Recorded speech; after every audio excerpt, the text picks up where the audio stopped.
tu lai smart tech chu chỉ tha chu thing thang biết bên nào thôi biết bên nào mang à ôi chú yong là khát gà sập phật phật chứ này ai thế kita ni choi te la ki hai mil su di ta la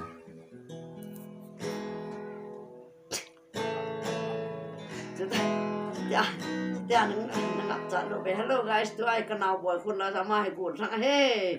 nunga hon ki ben ti mun ti na ai ai thì cả là nó nằm lên nào không chịu nó là một thế là phá đi tôi nó phá này tôi ai nang ni bol han he kat jo ei pakit ne nang ni bol han lesson gang ken ai lại ngã đi ta mà nào cái này là na som ni be bol ram kita git ku ki bol ta som bi nan tong oh pakai ka hello guys we were so lost in the bus sa ni ko pa tun so ni ko pa ngahi boy ko na sa ka tiam na nom ta pu na hi cái những cái xã mai thọ này cái xã cái ni sa ni ka ti hon le gil kil jong am tan na asa ka kyon le ni adikal ka nga lel kitabin upay am ta pu isa nam te chứ ala ato ki ho na to ko pu mày khả đi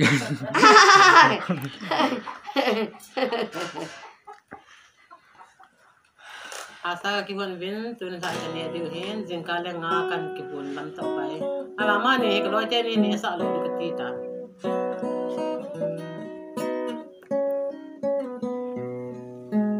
na tim ne gil jam gil kel kon te dang cha kom he te dang ko ke na la ki sa i ti le nang he ke sa nga ne wa na sei ji kan hai nang li na chu lo to sa ta sa ni ne le chun nang sa ka te khat ba kai a i ta pa na ai ho ko na sei le na u anang la ke chunga nu sa lin kit na lai ai wa nga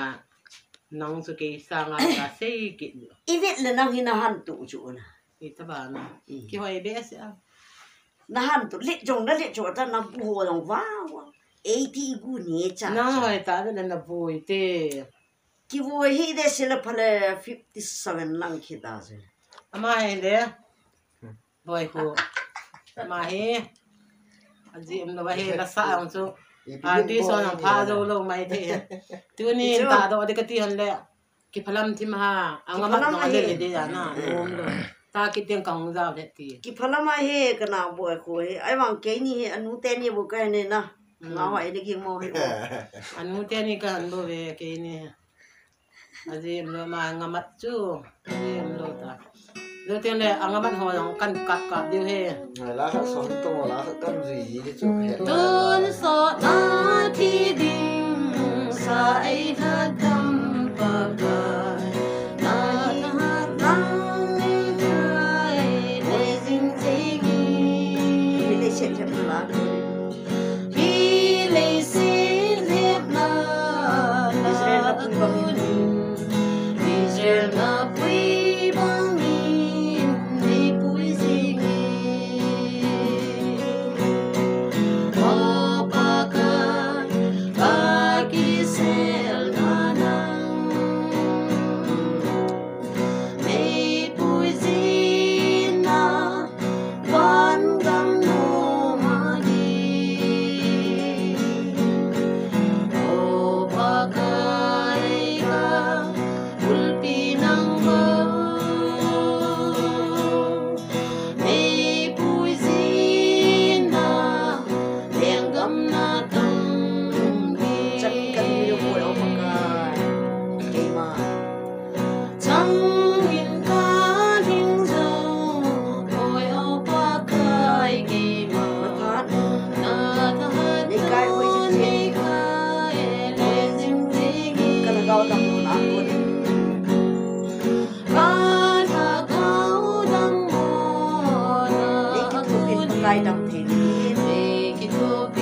chan chun nga tau te video chung to kit ka sen na bon chan dam selun bye bye Bye bye.